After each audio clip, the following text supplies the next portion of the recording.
Hello. All right. So this is the recap for episode 10. Yeah, episode 10 of season 5.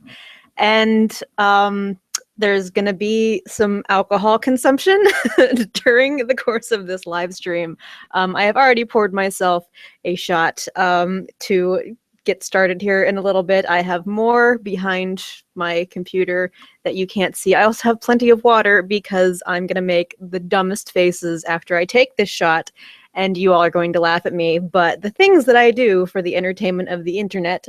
So yes, welcome to recap of season 5, episode 10. Oh my goodness, there were.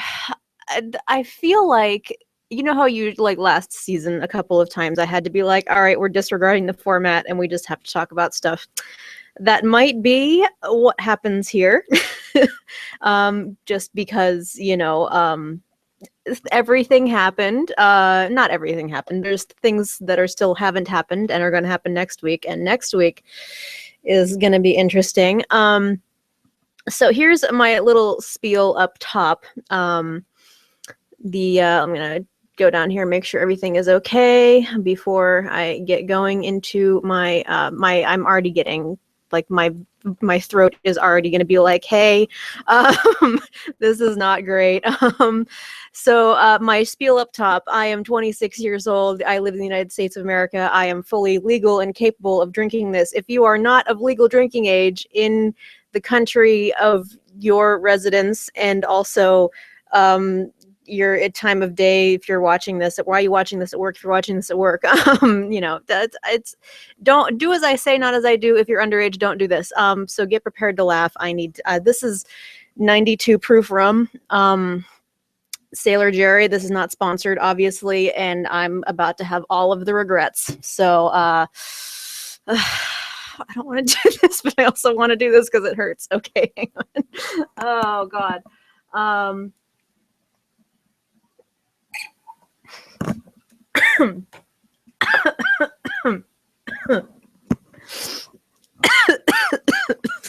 Oh God.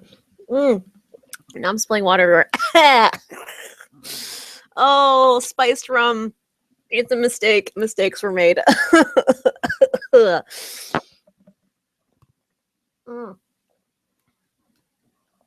Okay. Wow. Okay, well, that distracted me from the feels that I'm having. I don't know how many more of those we're going to do tonight, but if anybody wants some, come on over and I'll give you some, because there's a big bottle over here. Oh God. Okay, so now my tongue feels funny. Okay, so I think we're just going to have to disregard format, because, like, everything happened. And, like, I wrote a bunch of stuff down. Like, I wrote everything down in order. I'm sorry. I'm going to keep doing this because it's still, like, on the sides of my tongue and it's not happy. So I think I'm just going to have to disregard format and, like, not just go over the episode, like, blow by blow, because it all kind of ties in together. And I'm just like, I really just want to get into this dark hook thing, because I know that, like, because people are stupid and hate Hook because they have prejudices against him, like, they're gonna have all this fodder from this episode for it, which, there's good reasons for why he's doing the things that he's doing, or, like, why he's saying the things that he's saying, but people are gonna misconstrue that. So I really just want to kind of, like, get into it and just talk about, like, there's reasons for this and there's motivations for it. Like, I know that I've been wrong about a lot of things, because that's just how it works, and I'm totally fine with being wrong about things. But the way that they kept on harping on towards the end, again, I'm disregarding format. I'm just gonna go into it because there's just things that I want to talk about, and there's a lot of things that I just don't care about. So to really just talk about Dark Hook, I feel like the way that they've been, like, talking about how, like in the diner in the end, when Killian, or Dark Hook rather, was like, that the lovesick puppy dog who followed you around was in love with you, he's gone. Like, I realize that most of this is the darkness talking. Like, 99% of all of this is, like, the darkness taking over. But I kind of have this suspicion, possibly, again, I'm probably wrong, that's fine, that like Emma was too late. And I like, and now we have all this whole thing with the underworld happening, which, you know, okay, bringing all of the Dark Ones to Storybrooke, that's not a terrible idea at all or anything. So with this whole, like, he said, you know, he's not here anymore, he died. So I'm like, did he actually die? Like, was Emma too late? And she just, like, there was just this vessel, like, we wanted last episode, or 2 episodes ago rather, like, Emma wanted a vessel to put all the darkness in to kill. She was going to do that to Zelina. So did Killian die and his spirit is gone, but his body was still there, so it got filled with darkness and like it accessed his brain and like all the memories, so it can like act like him, but it's not actually him.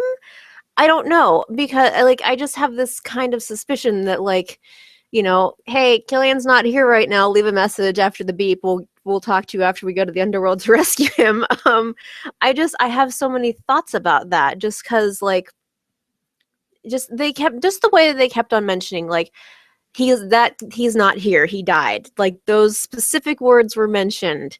So I really just wonder if it's just the darkness filling this emptied body, this just the shell, this husk that was just there and completely able to take over. So I don't know, but I just feel like, and then there's the idea, you know, we keep on going like dark one lies, dark one tricks, like that's the whole thing with Emma this season so far has been, you know, do we want to trust everything that she says, because maybe she's lying about things. I can feel that was one shot of alcohol and I'm such a lightweight that I can like feel it running through my arms, like I can feel the alcohol affecting my hands. I'm such a lightweight. I do my Irish ancestors much shame. Um, so like we've been saying all season long with Emma, dark one lies, dark one tricks, and like we were kind of saying that with the preview for this week, how Killian was saying he wanted to hurt her, dark one lies, dark one tricks. So is he also like, where's the lying and the tricking? So he's throwing some low blows, like these, like when he knocked Merida out of the way after the really terrible arrow to the knee pun. Did we have to go Skyrim, Merida? Really, did we have to go Skyrim? So we had this arrow to the knee pun, and then they had this confrontation in her living room, and he's like really throwing some low blows, and I was just like, wow, like, okay, Killian, I love you, but like I love Emma more and I'm kind of like on her side about this. So like, is he trying to manipulate her into destroying the darkness? Because we've seen, and again with the preview for next week, that she's going about, she's trying to stab him, and she's like, if I have to kill you myself, I will. So is he just trying to push her to that limit to like get rid of the darkness that way? Is there some grandmaster plan? Excuse me, I don't know. And I don't pretend to know what his plan is with bringing apparently, if we're bringing all of the dark ones back from the dead, we're just going to take over Storybrooke and do thing. I need drink. I can feel the alcohol after one shot. I am such a freaking lightweight. Like, obviously we're just trying to like over like all of the darkness at once, but I don't pretend to know what his plan is, and I don't know. So there's a lot of things happening here with Dark Hook, and I just am like, wow, you're hitting like just the way that he like cheapened the whole thing with Mila, like, and I like that's another taunt too, like he taunted Gold with Mila on the deck of the ship. And like that for me, like really sold me into the, okay, this is like, I knew that the darkness was talking throughout most of it, because that's what it does. It takes over you and it makes you say terrible things you don't actually mean, especially when we've like had one entire episode dedicated to the whole thing where like the reason that Killian turned dark in the first place is because Mila died. So if we're having Hook like cheapen his relationship with her and like just to kind of goad against Gold, Like, that alone is for me to just go, okay, something's not right here, because, like, that's, you know, Killian wouldn't do that. Like, that's not who he is. He spent 300 years trying to get revenge for the fact that this Dark One killed her, and suddenly he's just like, oh, she was nothing to me. Like, you know, you could have gotten her back and she would have been a little bit used. And I'm just like, oh, that's not great. Like, that's that, like, that line alone just sold me on the dark. It was the darkness talking, because that's not how he is. Somebody who spends 200 plus years after, like, trying to avenge this woman's death is not going to call her, like, he's not going to treat her like that. So, like, I don't know. I'm looking forward to next episode, because I know it is going to be a very big Hook centric episode. And I'm like, oh, I don't know. So yeah, there's a lot going on here with this Dark Hook thing. And I don't know. Yeah, so there's comments. There's so many comments here. Yeah, I'd love to pass you a shot.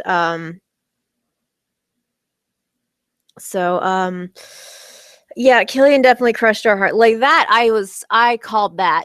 The whole thing with since Nimue was or since Merlin was Nimue's deep thing, the thing that she loves most. The whole thing with that was I said a couple weeks ago that I'm like, oh, maybe Nimue is the one that cast the curse, because Merlin's there and we haven't seen Merlin in Storybrooke. So maybe she crushes his heart and casts the curse. Well, by extension, that's exactly what happened. So I'm just like, okay, I'm batting not that great. So at least that happened.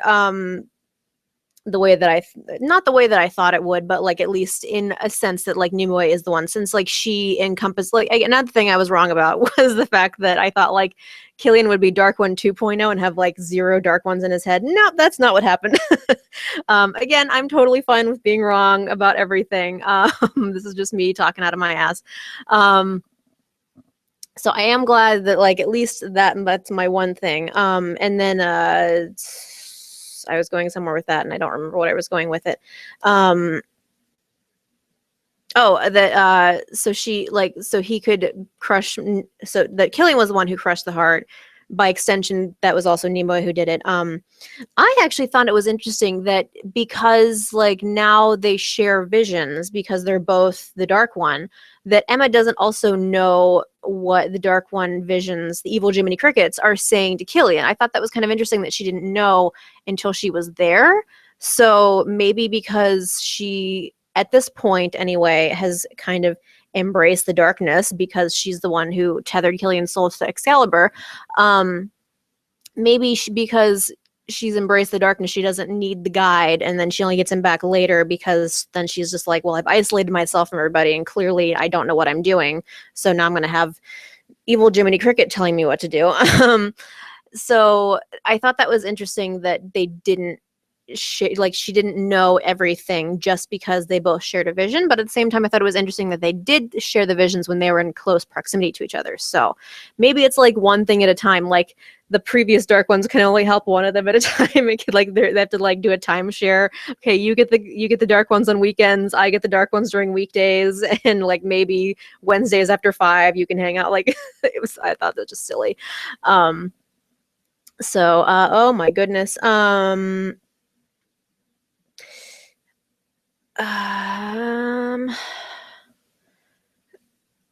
I don't know what replica Riku means. I know Riku is something with Kingdom Hearts, but I don't know what I've done. That's from a game that I haven't played apparently. So yeah.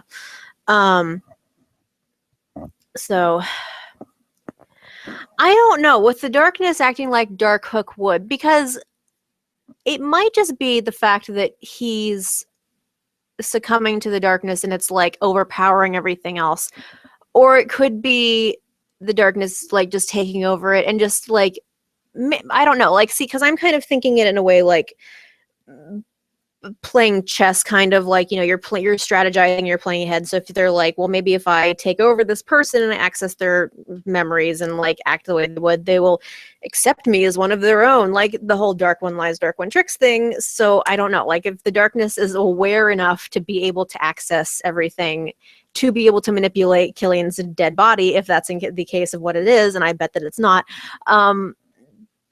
I don't know, so we'll have to see. Uh,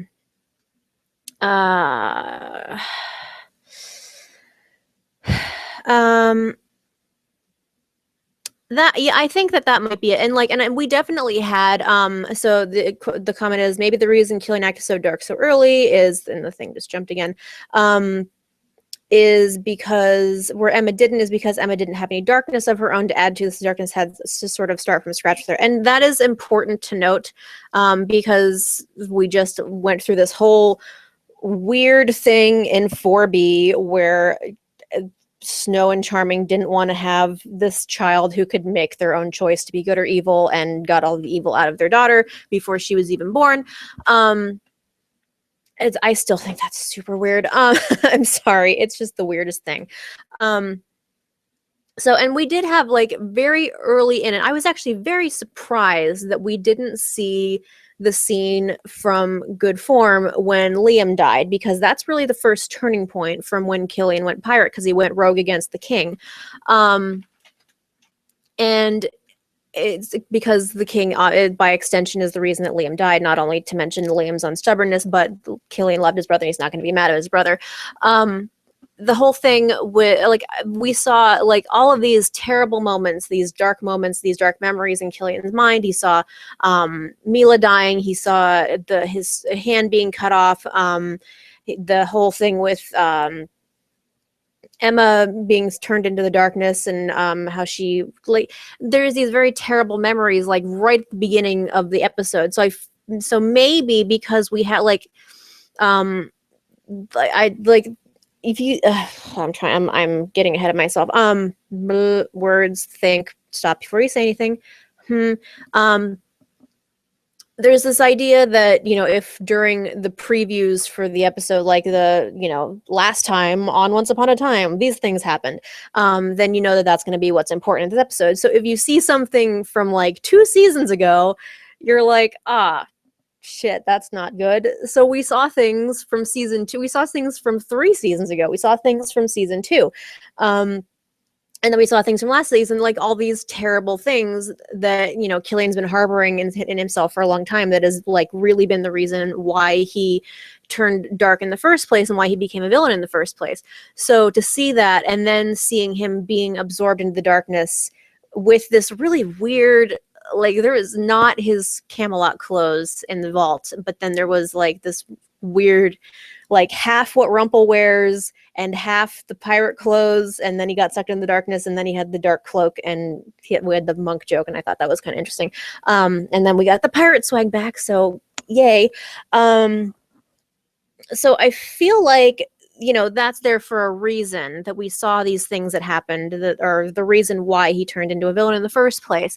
So to have that, it's got to play into it. And I know that, like, the whole, like, his revenge is what's motivating him in Camelot, and then to an extent, I guess, here. And then somehow we made the leap from Killian's revenge against Gold for killing Mila and taking his hand, and then also filling Emma with darkness because he feels that it's his fault, that it's Gold's fault, Rumpelstiltskin's fault, that Emma became dark in the first place, which, you know, not untrue. Not entirely true, but also not untrue. We have all these terrible things in Killian. We have these darkest moments in his history, and he's reliving them as he's being sucked in the darkness.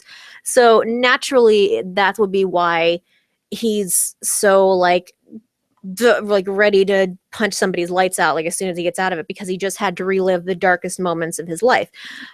Which again, it's interesting that we didn't see Liam. Like, I just, like, instantly I was like, well, why didn't we see Liam? Maybe because he didn't feel like being a pirate was as dark as what he did to be able to try and enact revenge against Rumpelstiltskin. I don't know. And it's interesting what they would consider to be the darkest memories, because you would think that, his parents leaving him, whether it be by death or by choice, like we're probably going to find out next episode what happened with all that, because we know that, his father's coming into this. So it's just interesting to see like what they count as dark and what they would make him relive before he has to be in the darkness again. So I'm very interested to see how that plays out, because it was an interesting choice of what exactly the bad memories were, to be able to pull him into this darkness. Excuse me. So that was a very long tangent. So yeah. Oh my goodness, don't do that. I don't know, because that's the whole thing. Dom Paula said maybe Hook will be good at the end and sacrifice himself to the underworld. That's kind of the theory that's playing right now. That he's manipulating everybody to like hate him so much that they kill him in order, like, and so he becomes the martyr to save everybody, like, somehow. But at this point, like, that doesn't entirely make sense to me, because like I feel like then we would need we need to bridge the point where we go from people hate him enough to kill him, and then we're gonna go rescue his soul from the underworld. Like, I need this bridge. So you need to get me like to somebody to find out that he's manipulating everybody to do this. I don't know. Well, so next episode there's going to be a lot of info dumping, and fingers are prepared to start typing. So I don't know. I don't know. So, oh goodness.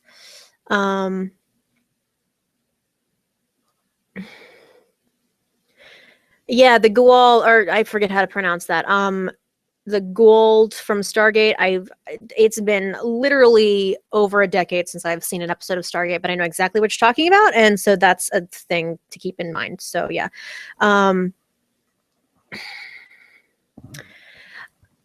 Yeah, it is kind of interesting. So it's weird to me that taking Killian's memories apparently severed his ties to the past dark ones, Katie Martin says.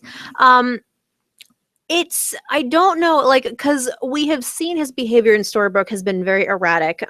So like we kind of know, and we've kind of just been attributing it to the fact that, like, he's not, like, he's worried about Emma. He's freaked out because he doesn't know what's happening. Nobody knows what's happening, but because it's his true love at stake, and it's, he's feels responsible because he's Killian Jones, and that's what he does. So like we just kind of attributed to the fact that like he's super worried about her, and like he's probably not sleeping because this, and actually he's not sleeping because he's the dark one. So like the fact that it's this whole thing of like the fact that taking his memories away severs him from past dark ones, like it might not be as clear cut as that. Like just the fact that like the darkness is still there. Like obviously it's still there. It's just kind of in a dormant state. Like this is kind of a common trope in fantasy in general and sci-fi. Like if you have this being that lives in you, and you aren't aware of it, then you can't access it, mostly because plot reasons demand it. But there's just something like, like I think it's trying to play into the whole idea of like the false idea, I should clarify, because it's not true that we only use 10% of our brains and 90% of our brains are untapped. Like that's not true at all. We use 100% of our brains, and it's all to make our bodies continue to work as they're supposed to.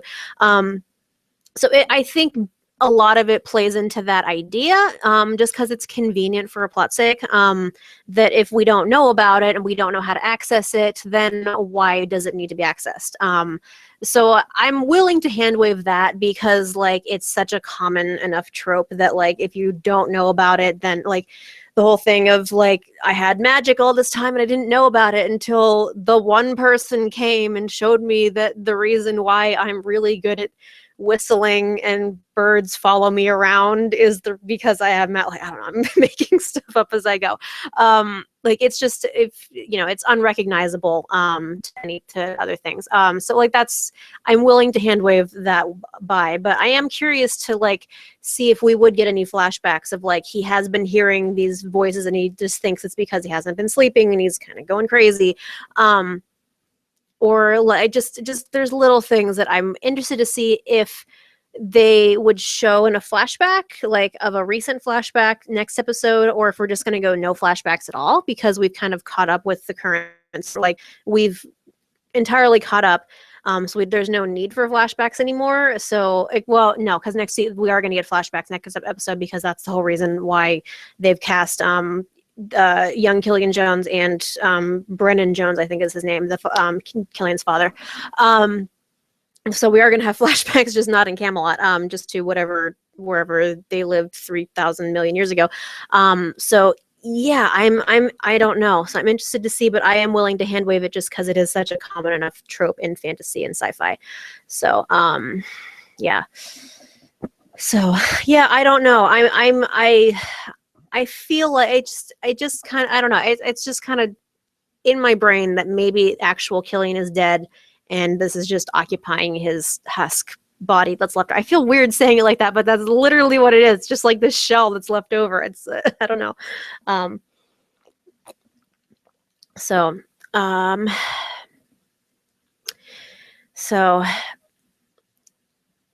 yeah, I don't know about that. So I don't know if she had enough power to take more than just his memories, even though we didn't actually see it. So I don't really know. As far as I know, Gold didn't have the darkest talking to him during the curse when he had memories. Yeah, and that's the other thing. Since Gold didn't know until what was it? Episode 2 or 3, I think. It's very early on, and then like he and Regina kind of played this cat and mouse game of like, well, do you know? I don't know. Do you know? Do you know? Like it's I don't know, because they had like the magic word, like because she goes and visits him in the vault in the past when he's not in the vault, in the cage, and he says, you know, you just have to say please. And then when Regina goes to him in the present day, like season 1, episode 2 or 3 or something like that, and she says please, and then he gets this little facial tick that just goes aha, like it just woke him up and made him remember everything. So like I'm pretty sure, I'm like, and I think when we saw the Groundhog Day episode where it was where Regina just had them living the same day over and over and over again for 28 years, which, oh my God, like how did she not go freaking crazy and be more evil than she was before? The way that went on, like I just feel like he didn't know because his memories were taken away. So like there is precedence for it, and on top of the fact that it's a common fantasy trope. So yeah.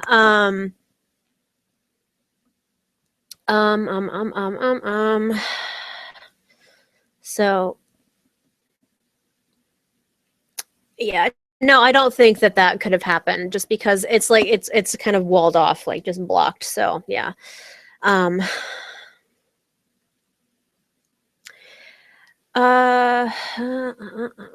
reading through comments. You guys are talking to each other. I was kind of wondering about that. Why Darkhook didn't give himself a hand back? Because I was kind of thinking that might happen. But he did kind of say at the beginning of the episode, when he went to go face Gold in the shop, or to confront Gold in the shop, which, OMG, Colin was really hamming that up. Like, I know everybody was freaking out because that was one of the promo things that was released. I didn't watch it, but I saw people freaking out about it. And that was one of the promos that was released, the sneak peeks. And like people were like, oh my God, he's so good. And I just watched that. I was like, Colin, you're really hamming this up. Which I like, I get why he did it because he was really kind of just throwing Rumple's whole thing back in his face.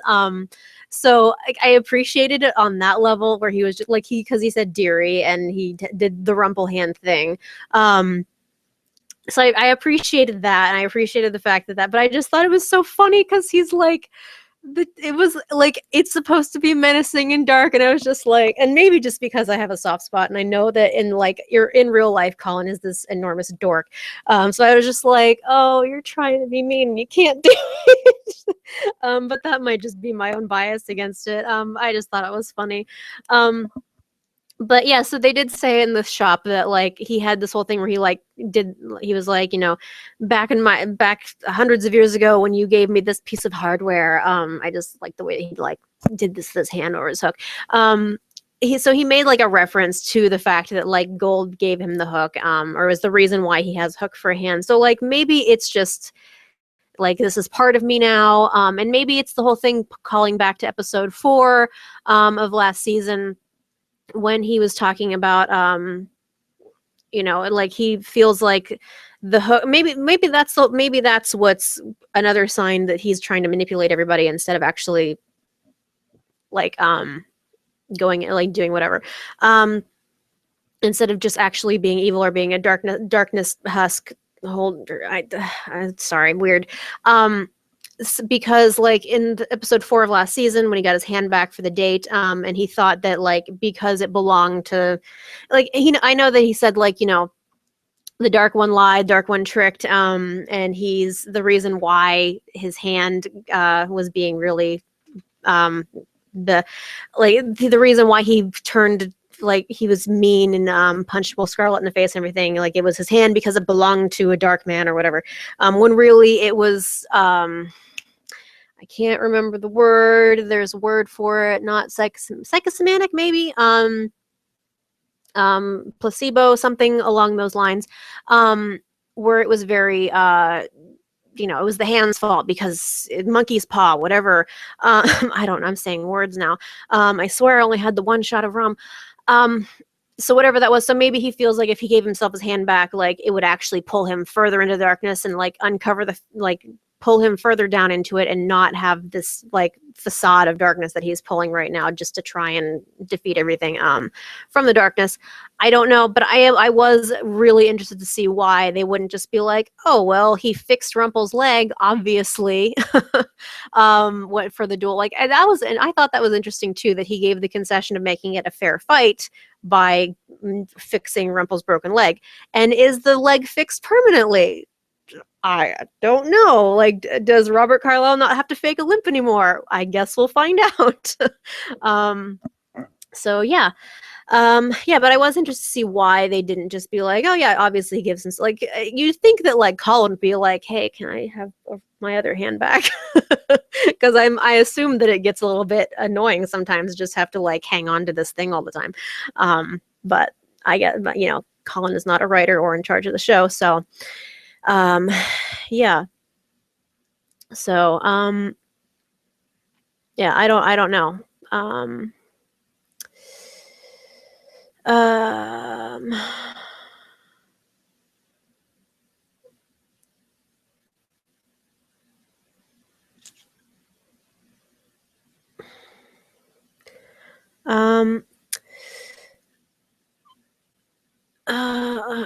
Skipping through.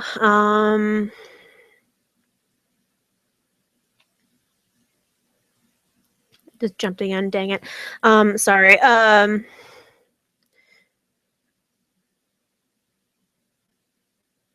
Okay, so yeah, we will talk about the whole thing with Zelina too, because that, I had some interesting thoughts about that. Because again, you guys know how I feel about Zelina. We've been over this. You know how I feel about Zelina. So the whole thing with Zelina, I don't know, like, because I found it interesting that the whole thing is like Regina is really banking on this whole like motherhood equals redemption thing. And I just find it really interesting that, like, I don't know, because I like, if you think about it, like, she claims that like Henry is the reason why she, turned around and she decided to start seeking redemption instead of continuing to be evil. And it's true, she did, but it took a long time. Like the first 10 years of Henry's life were definitely not in that direction. It took until the curse broke and then everybody else, and then like Henry was, being kept from her and turned away from her. So like, again, like Regina has this very interesting way of skewing things in different directions. I have a very complicated relationship with Regina.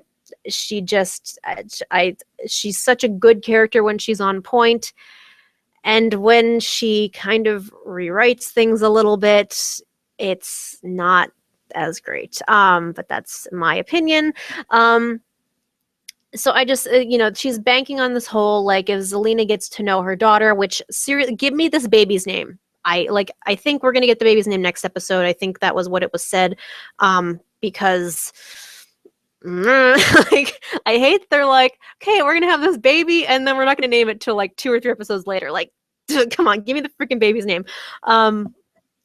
So they're kind of banking on this whole idea that motherhood will make her see the light and like start to be redeemed, which is not a terrible reason for redemption, to be quite honest. If the whole thing, like, it does kind of suck when you think about it, like, that she's gonna have to only see the kid when she's in the presence of Robin and Regina. I mean, she kind of did bring it on herself, but like, the whole thing is very complicated. And I really kind of wish that we had time to give it more of a spotlight than we actually do. Because honestly, like, Regina kind of touched on like how Robin and Regina would be in couples therapy now. Like, you make it out to be a joke, but to be quite honest, like, there's a lot of emotions that went into this, and a lot of like hard decisions, and like there's a lot happening here, and they only had like less than 2 months to figure out how they were going to handle it, and then suddenly this baby's here, and they're like, oh, we're not prepared for anything. So it's very interesting to see how they're going to handle it. But when Zelina makes a joke about couples therapy, it's probably not a joke, because it's not a bad idea. Like, to be quite honest, very interesting, difficult situation that I wouldn't want to be in, and I really wish that they weren't in, but that's the way things go. Again, I'm taking babies away from the show. So that was an interesting, what I found particularly interesting, let me find my notes for it. And oh,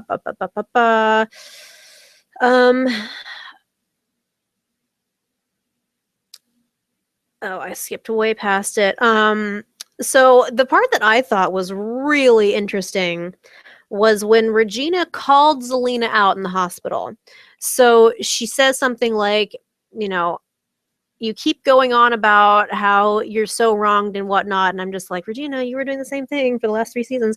And how everything, she didn't get anything she wanted, and blah, blah, blah. And then, she's like, and she's Robin's baby too. And, you don't get to see her because you killed Marion, and you lied to Robin, and then you got this baby through the most vile means possible, which on a family TV show is the only way we're going to ever get to acknowledgement that Zelina raped Robin. And I just find, like, I was just like, okay, so maybe this is character development for Regina, because we still haven't gotten acknowledgement about that for Graham. And I just thought that was so interesting that, like, she's the one that and I know that, like, that's the whole thing, is like Regina, in the same way that Regina and Emma are foils, like Regina and Zelina are foils. And quite honestly, Zelina and Regina are more interesting foils, because, like, Regina and, like, it's more interesting because, like, I just hate it when Regina and Emma fight, because I think it's dumb.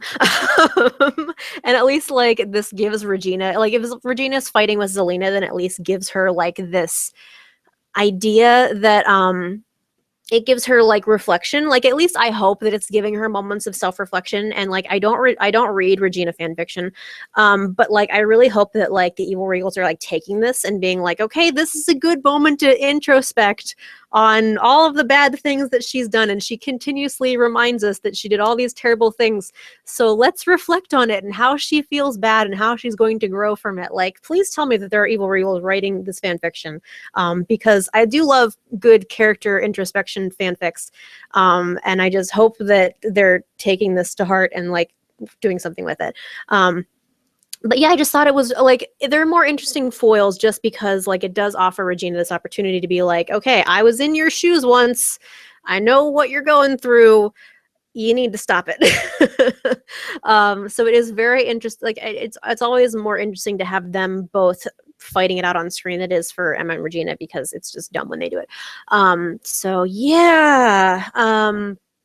And then the whole thing in the loft, like, when they went back to the Blanchard's loft, where was it? Da, da, da, da, da. Nope, that's too far. Excuse me. Oh, I didn't really write anything about it.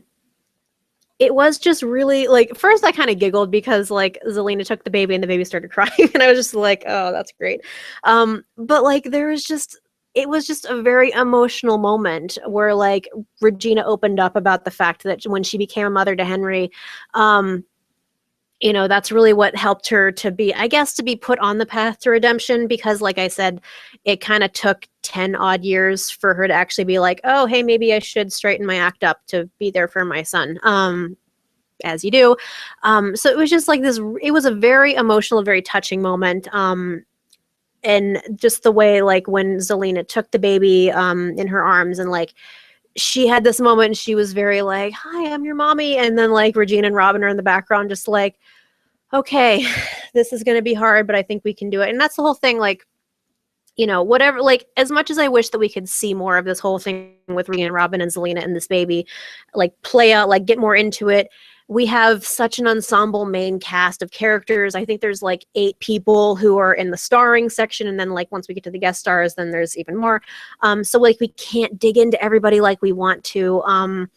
So just, but the whole thing is, like, you know, that, like, Regina and Robin are so committed to each other and, like, to, like, pulling through this and, like, they have their second chance with each other, that they're gonna get through this just fine. It's just, like, interesting the little tiny moments that we do get where they're just like, okay, this is gonna be hard, but we can do it together. I was actually just saying to my friend Tina the other day, I was like, I feel weird being like, yeah, Robin is Regina's boyfriend because, like, Regina and Robin are super married.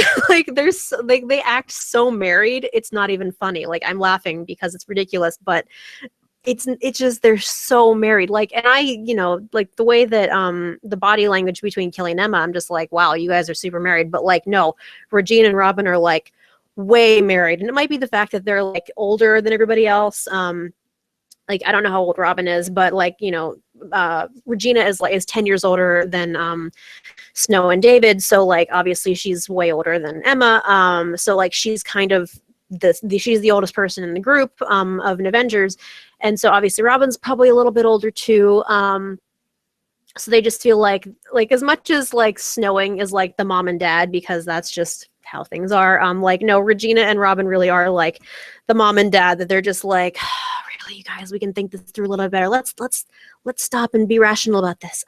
So yeah, they're supremely married. Okay, so I'm gonna go back down through. We started talking about the Zelina thing. My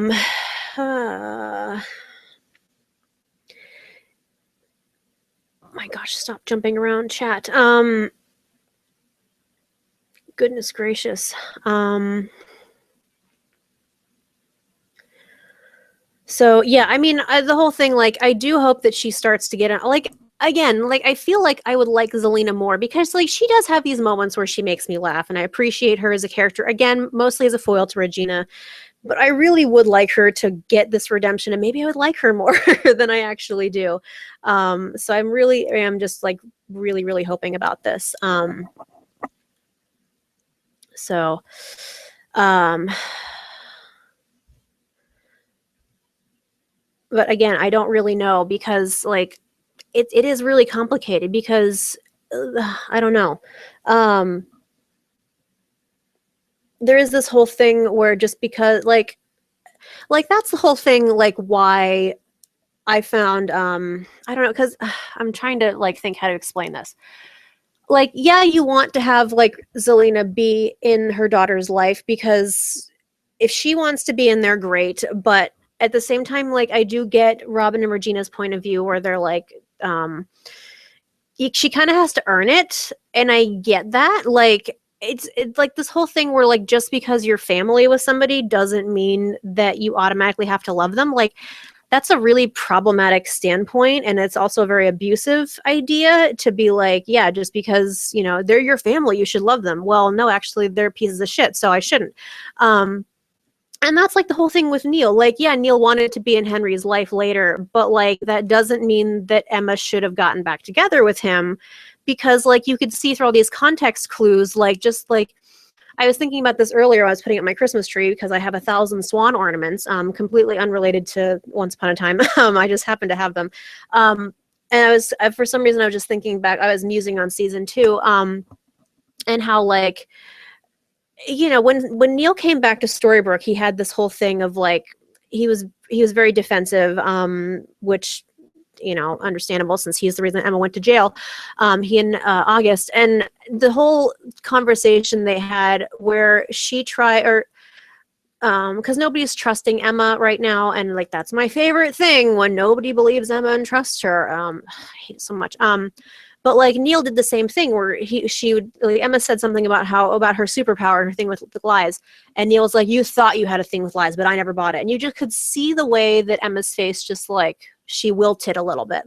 Like, her whole body language is like, okay, we're like it, and that's not what you want in a partner. You don't want somebody who doesn't believe in this. And, like, that's the whole thing with the whole fighting with Emma and Killian today. Like, you want to have a partner who believes in you and doesn't, like, disrespect you. So, like, just because Neil was Henry's father doesn't mean that automatically means that Neil is going to be Emma's husband. And that's, like, what drove me crazy. Like, even before I shipped Captain Swan, I was just like, okay, Mary Margaret, but just because she's your daughter's ex-boyfriend, he's also the reason she got put in jail, the reason that she got knocked up at 16 when he was, like, 23 or 24, or pretending to be, I forget what, there's, like, an age, I think it was, like, 1976 or 75 or something on his wanted poster. Like, it says what his age is, and he's, like, way statutory again on this. And the reason that she had to give Henry up because he wasn't there when she got, like, there's this whole rap sheet against why Neil is not a great guy for Emma. But just, like, I was side-eyeing Mary Margaret so much about this, and, like, it drove me crazy that she was, like, Neil shipper number 1. And I was just like, you don't know your daughter at all. I've been really aggravated with Mary Margaret about a lot of things concerning Emma for a very long time. But yeah, so, like, that goes back to Zelena. Like, yes, she gave birth to her daughter, but is she a good person? Is she a good influence? Is she going to, like, there's these people who give birth in prison all the time who don't get to keep their kids because they're doing time for hard drugs or theft or whatever, and, like, they get put into foster care, which is unfortunate. Like, there's, like, that's a whole other story, but, like, being a good fit mother and, like, a healthy mother for the child, like, that's a whole other thing that gets to play into it. So, like, the fact that Zelena's getting some time at all, like, that's speaking a lot to, like, how much Mary Margaret has influenced Regina. And probably a lot with how Robin has influenced her as well. Just with being able to give her this hope that she could get better, that she could be redeemed at something. So we'll see if Zelena takes this 3rd, 4th, 5th chance, whatever it is. But I hope that this one sticks. So we'll see on that. So I don't know.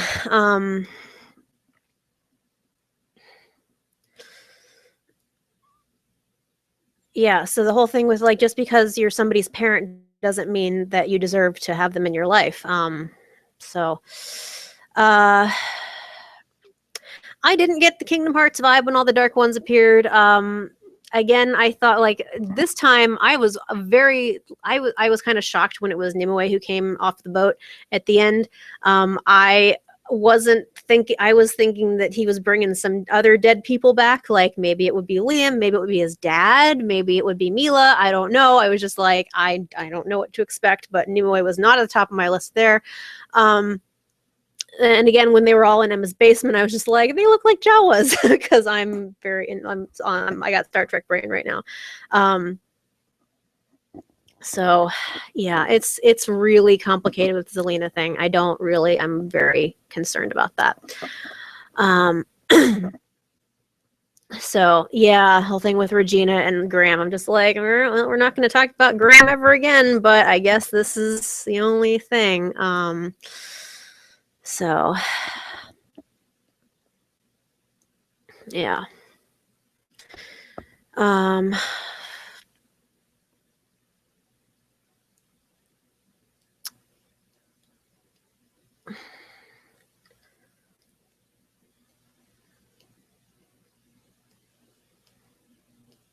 and let me see.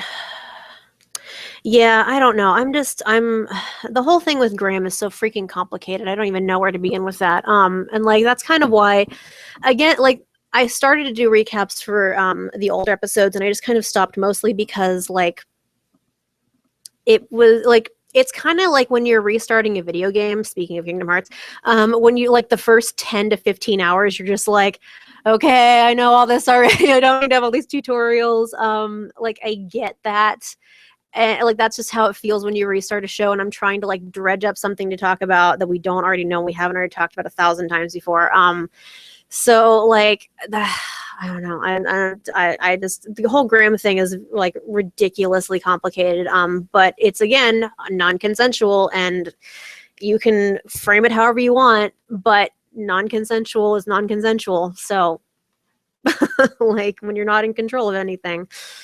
So yeah, it's the whole thing about being a fit parent, and right now I'm not sure Zelina is the most fit or most safe parent to be having, considering she's kind of crazy pants. So, excuse me. Okay, so I'm caught up in the comments, and I'm gonna see what I haven't touched upon yet because I know there's a lot of things that I haven't really talked about. Just scrolling through my notes and just arrow to the knee. Merida, are you serious? Oh, let's talk about Rumpelstiltskin and Belle. Oh my goodness, with that. Yeah. So let me see where we start with that. So we have so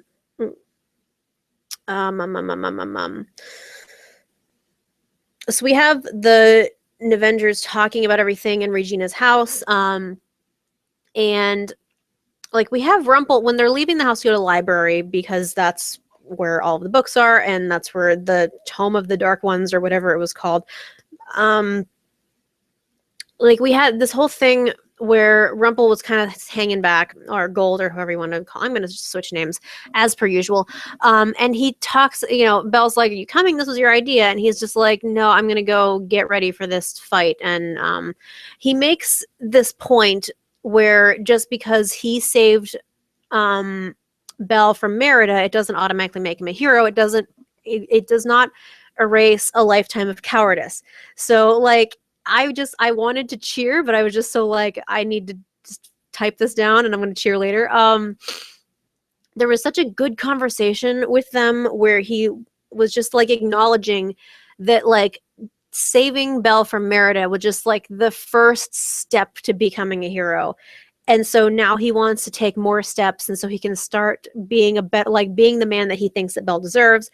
Like he's started on this journey to like be a better person, and I'm just really happy that like that's how it's gonna go.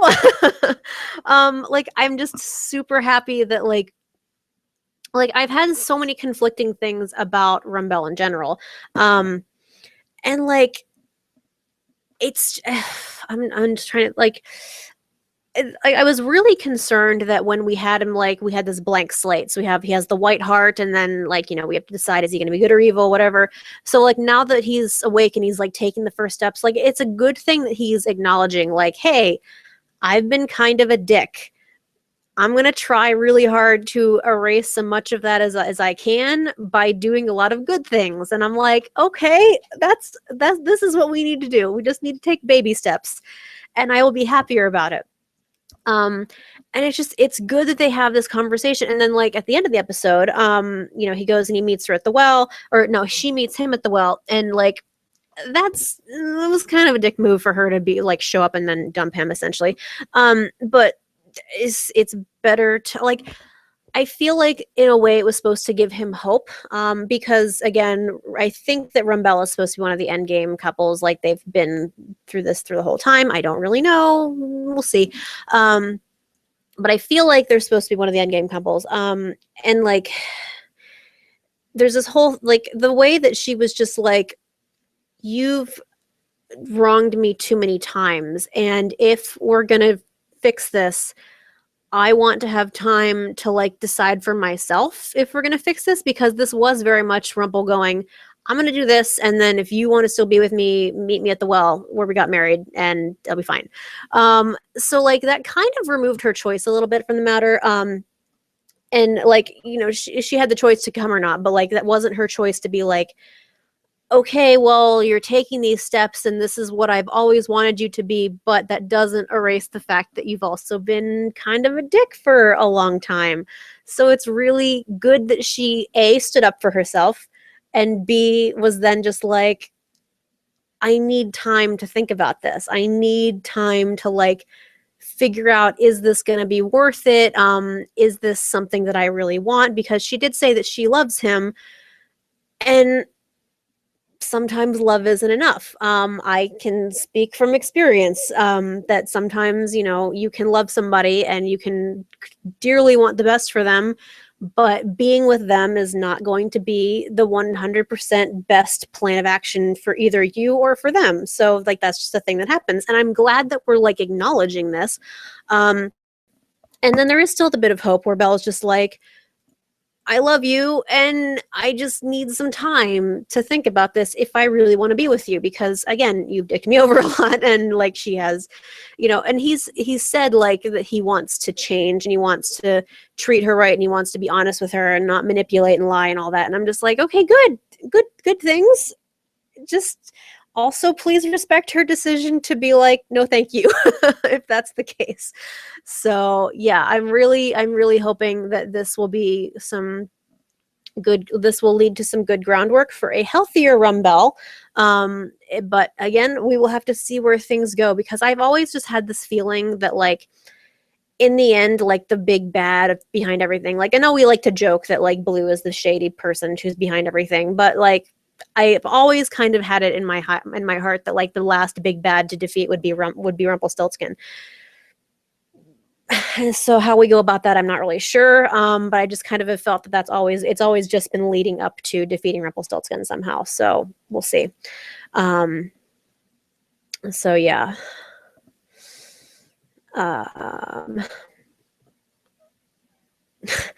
I don't know if Graham's going to be in the underworld, because there was going to be a moment where they would see Graham at the end of season 3 when Emma was escaping the dungeon, because he would have been one of the guards at that point. But they took it out for some reason, or they didn't film it at all. I forget which one it was. But Graham was supposed to be there, but I don't know what's going on with that. So yeah. But I do really hope. I really do like that Belle. I get so mad sometimes because like Belle can be such a badly written character sometimes, and then when she's in the hands of good writers, I'm just like, thank you. Why can you not write her all the time? She's such a good character in the hands of good writers.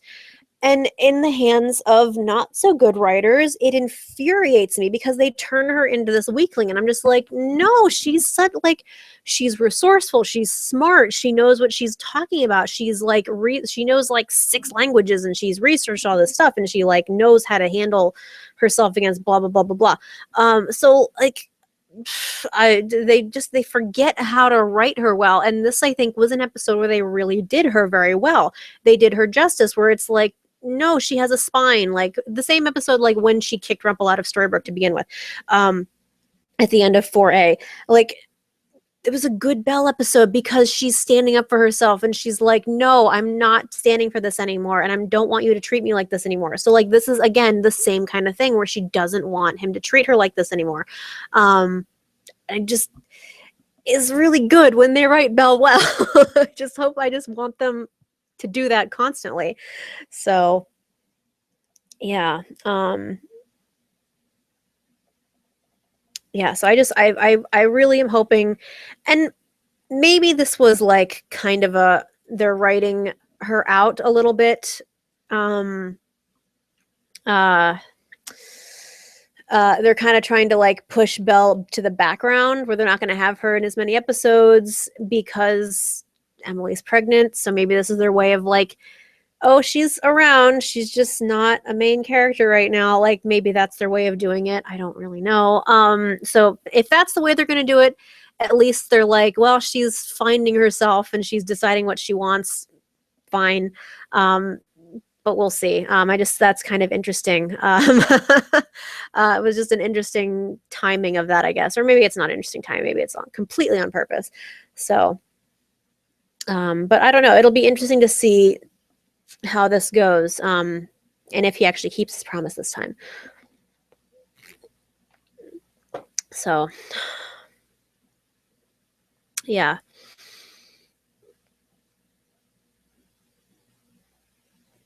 Okay, so yeah, so the rum bell thing, I was really pleased with that. Let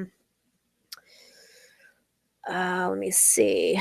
Oh, okay, so here's another thing I want to talk about. I'm super, like I talked about this a little bit earlier, but I'm super glad we're back to nobody trusting Emma and nobody believing in her. Because, like I said before, that's my favorite thing in the world, when nobody believes Emma. Like the fact that Emma hasn't completely like fire roasted her family at this point for not believing in her. Like I'm just like, good on you, girl, because I totally would have done that already. So they're not trusting her, not believing her, so they're leaving the cuff on her hand so she can't use magic because they don't trust her. And like Henry has a good reason for not trusting her. Like he knows what she did and he's not happy about it. So Henry's got a good reason for it. Whereas everybody else, not so much.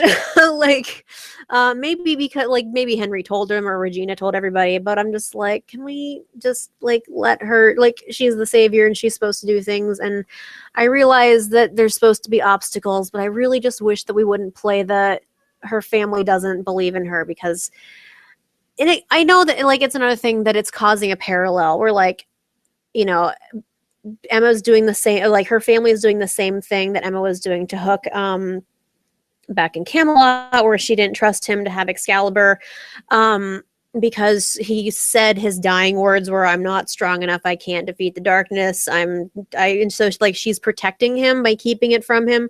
So like this is their way of protecting her by not succumbing further into the darkness and working alone and doing something stupid. Like it's a weird parallel, but it's there for a reason.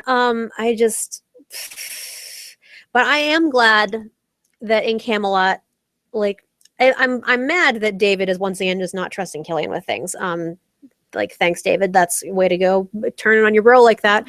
But I am glad that Snow did like say, listen, you and I share a heart because we did something really dumb, but we love each other and we save each other, and that's what we do in this family, and that's what Emma was doing because she was going to lose Hook.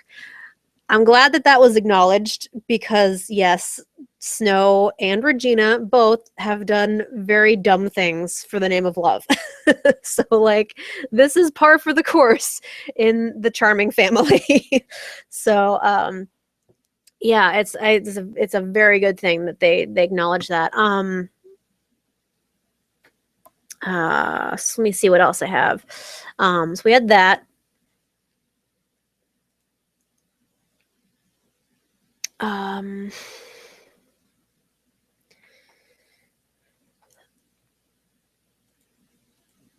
Let me see. Am I killing conceives illegible Jiminy Cricket together? Okay, so here's the other thing.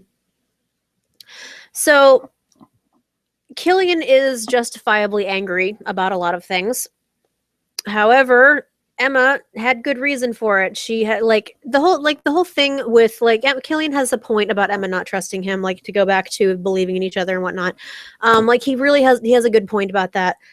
But again, like Emma has a good point in saying that like his dying words were, I'm not strong as you. I can't fight this darkness like you can. So like her keeping Excalibur for him is not without reason. So for him to kind of be like pissy about it, like I get that it's a trust thing and like there's a good point for it, but Emma has a good point too. And it's really hard when you're just like, oh, but you both have good points, and she's trying to protect you and you're just trying to like it's hard when like they both have good points on things and you don't really know where to go with that. So like I like that his magic is red and it's like anger and blood. So that was a good choice. Plus, like, it kind of goes with his whole color palette of like black and red. So I'm glad that everybody has agreed that that's his color palette. That's what we gotta stay to. Um, no surprise from it to anybody watching the stream, but I'm into the whole dark makeouts. I'm totally into it. Please continue to be evil and make out with each other and completely selfish and do other things. Um, the first one was very unexpected, and I liked that they like they put it immediately after Killian like giving all those low blows. That was a really good what do we want to call it? Anti-parallel, maybe. And so the first one was good, and then the second one was right after so Emma's walking through the swatch in this cut point in the middle mist flowers, where she gives him Excalibur, shows that she does trust him. And I think it's really like I don't know, I'm trying to like figure out like what was good. Like, it is her conceding the point where like she should have trusted him and she's sorry about it, and then like he's justifiably angry. Like, she's doing the same thing, or what was it? No. Like, he made the point. This might not have been this point at this part of it. But like, he made the point where he's like, I'm the one who told your mother that you needed to make this choice when she was going to control you with the dagger, and yet you're controlling me with Excalibur. And like, this happened a couple of times, and like it parallels nicely also against when Regina was doing it on purpose when in Merlin's tower, and then like Emma was also like, Emma did it on accident because she summoned him on purpose so they could talk, because she didn't want him to have a evil hissy fit. True. But then she did the thing where she's like, wait, you can't, like, we need to talk, like, stop, we need to talk about this, and he's just like furious that he has to stop because he's not in control of himself. And like, this is kind of nicely paired. Like, she gets very flustered. It's like, I didn't mean to do that, I'm sorry. Whereas like Regina, when she was just like, shut up, and Emma had to, she was like, oh, I can get used to this. Like, that was a nice parallel against that too.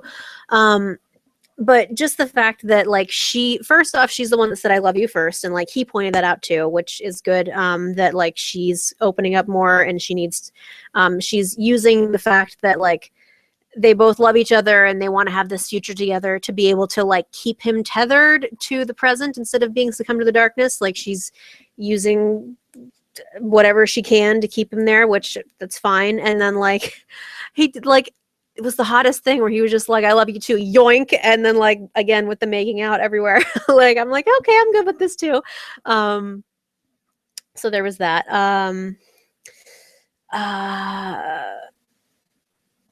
Yeah, everybody just needs to go to couples therapy. So, I don't know. I'm trying to see what else I didn't talk about yet. Nimoy crushing Merlin's heart, casting the curse. Of course, the dream catchers in the clock tower. Operation Cobra Part 2. Really, Emma? This is why we don't let you name things. Don't, no. So we get the dream catchers are back. They're in the clock tower, of course, naturally. Again, we see that Killian's magic is red. Very apropos. Henry forgave Emma because she let him help, and so that's letting him in. And he's like, okay, maybe you're not evil after all. Blah, blah, blah. Smoochy, huggy. Oh, you're my mom, you're my son, whatever. Blah, mushy. Killian being completely consumed by the darkness. It's my favorite thing. I love it so much. So happy that Killian is completely succumbing to the darkness and trying to sacrifice everything because he's evil. Great. Good things. Thank you for that. So when JMO was I just read it. So when Emma, played by JMO, was taking everybody's memories, she took everybody's memories and then dumped the Dreamcatcher into the cauldron to like make that part of the spell. So like everybody's memories were taken, which sure, okay, we'll go with that.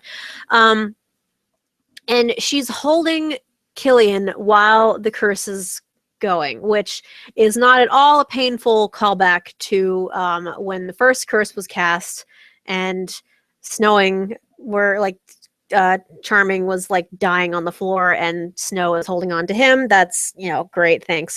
Didn't need that parallel at all. But like the fact that JMO continuously just has this single tear running down her face, like constantly, like I think there were like 3 times this episode alone where I was just like, can we not with the singular tear down your face, because it murders my heart every single time, because I don't want my baby girl to be mad or to be sad.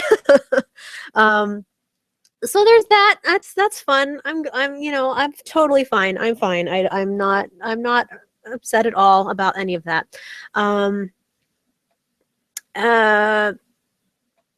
Oh, another thing. Sorry, my nose is really itchy. Another thing with this curse being cast, and like, so we see that it's being cast, and like everybody's on the floor unconscious, and we take all the memories, and like Emma is clinging to Killian because she's like, when you wake up, you're gonna be the man that you're supposed to be. You're gonna be the man who loves me, the man that I love, and like she's holding on to him, she's weeping as this curse is being cast, and then she has to make her dramatic entrance. If we go back to the beginning of beginning of the season, where she has this really, like, she has the stern look on her face, and she's like really angry at everybody, and she's like, you all betrayed me. So if you think about that, just like that instant switch that she had to hit, and storm in, and like, and if you think about it now, like, she storms up to Killian and she's staring at him. Like, you have to, like, knowing what we know now, you're thinking like, so she's like scrutinizing him and she's trying to see if the memory spell worked, if he's not the Dark One anymore. And she's looking at him like, and he's looking at her, he's glaring at her. If you think about what he just looked like before she cast the curse and how he was like kind of snarly and angry, and she's like, okay, so he's looking at me like exactly the same way that he was looking at me before I did this. Did it work? Am I, can I fix this? Can I do this? And like, just I'm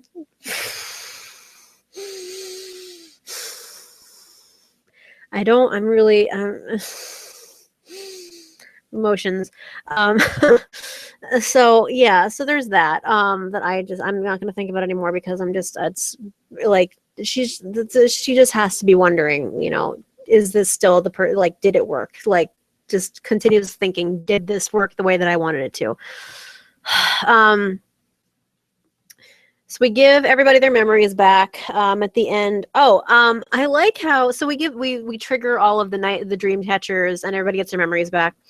And I liked the Sean Maguire acting choice here. He gets his memory back, and he like does this thing where he like has his hand, he grabs his stomach a little bit, and he kind of hunches over, just like, oh.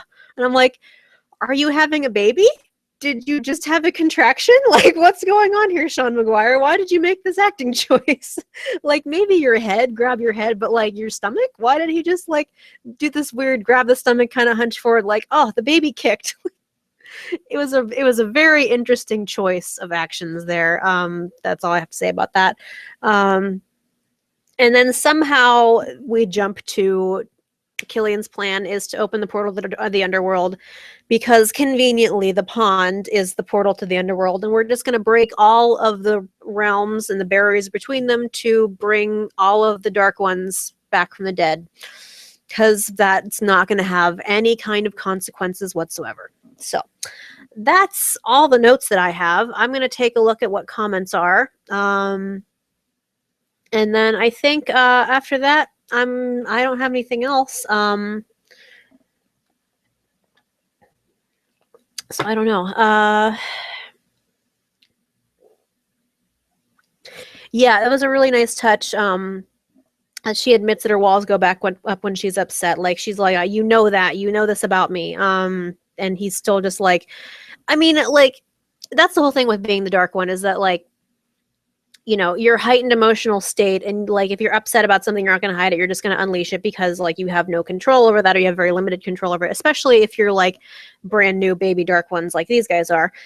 So like, they're lashing out and they're fighting with each other, and like, they both make good points. Like, it's really difficult when you're like, okay, these are my babies. These are these are the ones that I really like, and I would like to hang on. Like, I want them to be together and be happy. But like, they both have good points, and it would be nice if we didn't fight when we were making these good points, but they both have good points. Like, it's like justifiable that he gets upset about this. It's justifiable that she's like, but you know this, so like it's dumb that you're getting mad about this. And he's like, well, I want you to stop. Well, I can't. Well, we've reached an impasse. Good day, sir.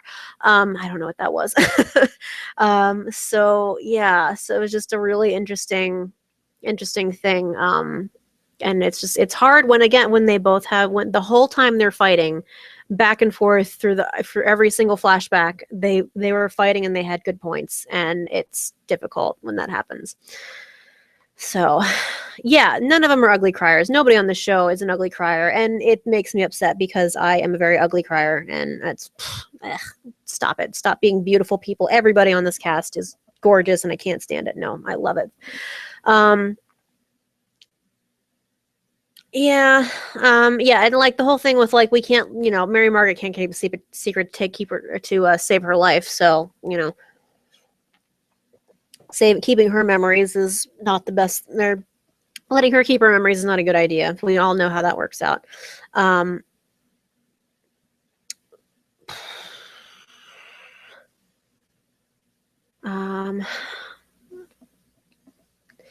Yeah, Snow and Emma had some really good mother-daughter parallels, and when as much as they're at odds with each other so much, like they do have some really great parallels with each other. Maybe he remember getting stabbed. I just thought it was really funny. It was just a very interesting acting choice, and because the stabbing just to me felt so inconsequential because it was healed almost immediately, I was just like, okay. So yeah. Oh yeah, with Snow preaching hope all the time, like just stick it in the hope jar, jar full of quarters. Sorry, I didn't get much sleep last night, so I'm gonna let comments refresh, and then if we have nothing else we need to talk about, I think I'm gonna head out because there's a lot I need to process, a lot of things. So, yeah, it might be when I cry, like sobbing, I get a blotchy face and red eyes and all snotty and everything. Yeah. It might be that it is like, okay, I have to think of one thing that like gets the single tear, like make me really sad to get that one thing going. Or it's like eye drops or something. But, so water.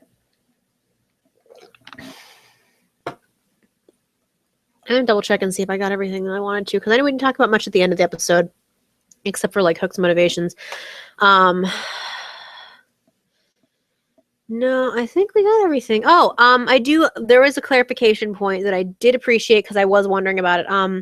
Since Excalibur is whole in present day, it cannot be used to control Emma or Killian because it is whole. I was having some thoughts about that, like, so because they're both their names on it, we can control both of them at the same time, or if he has it, he can control her, or if she has it, she can control him. Like, how does this work? So I am glad that like they clarified that since Excalibur is whole, it has both pieces to it. It is not able to control either Emma or Killian, even though their names are on it. It can only be used to stab either one of them and take the darkness. So I'm glad we had that point of clarification. I was having some concerns that if Killian did have that in his possession and it had Emma's name on it, if he could control her to do things, and that could not have been great. So we did have that, and I am glad that we had clarification. But I think after that, that's all the things I had to talk about. I think that's the last of my points that I wanted to make about things. So letting comments refresh one more time, and then we will adjourn and we will return next week. Next week is the mid-season finale. It's the last episode before the hiatus. We will return on March 6th. I will try to do some videos between now and March 6th. I won't be doing streams probably, but I will try to do actual videos. Oh my gosh. So we're going to try to do that. I can't make too many promises because I am starting grad school in January and I'm taking 3 classes plus I'm working. So, that's going to be busy. But I will do my best to make time to make something. I don't know what I'm going to make videos about yet. But we will try to do something. Keyword try. But until then, let's see.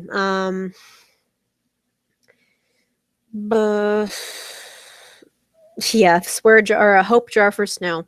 That would be interesting. So yeah, if that's it, yeah, it was just it was a very easy throwaway line at the beginning. In Gold Shop, Killian did say something like, it's whole, so you can't control me. But you can use it to kill me. It was very quick. If you blinked, you missed it, kind of thing. So I'm glad that they at least said that. But yeah, so again, if that is it, then I think we're going to adjourn. Next week we'll be back and we will have lots of painful things to talk about. And I can't think of anything else to say because I just said everything. So I will see you guys next week. Thank you guys so much for watching and listening to me ramble and have feels for an hour and almost a half. So thank you for watching. I will see you guys next week and have a good night, everybody. Bye.